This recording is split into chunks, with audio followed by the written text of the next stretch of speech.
मी तर त्याला म्हणलं बा मला देव जरी म्हणला बा मिल्क चार्जर बंद कर तरी मी करीत.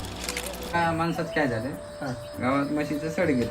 आम्ही असे डेअरीवर बसलो होतो. म्हणलं बा डॉक्टरला खर्च किती, म्हणलं 7-8 हजार रुपये झाला. त्याच्यात दूध काहीचही नाही गेलं. बरं, त्याला मग 1-2 पुढे आणून दिली मी मिल्क चार्जरची. तुम्ही स्वतः आणून दिली. म्हणलं जाऊ दे आता, हे पैसे गेले तर मग हे जाऊ दे म्हणलं. आणि आमचा मित्र म्हणला येतच नाही, मला शक्यच नाही दगडी वापस. पण ते रिटर्न आलं आणि 1-1 लिटर दूध निघालं. म्हणजे दगडी झालेला सड तो पुन्हा रिकवर झाला. मला असं म्हणजे एकदम विश्वास आला. मग आता हे आहे ते आपण म्हणजे काही करू शकतो.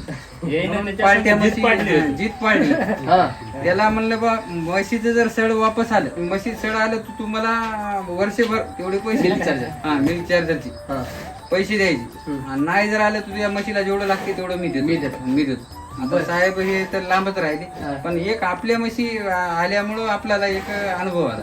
म्हणजेच काय एकंदरीत आसपासच्या शेतकऱ्यांना पण त्याचा फायदा व्हायला. ज्याला गोठा चालवायचा का त्यानं मिल्क चार्ज वापरलं पाहिजे. एवढं कॉन्फिडन्स कसं काय तुमच्यामध्ये? तर कसं आहे, आपल्याला ते दिसला ना, रिझल्ट दिसला.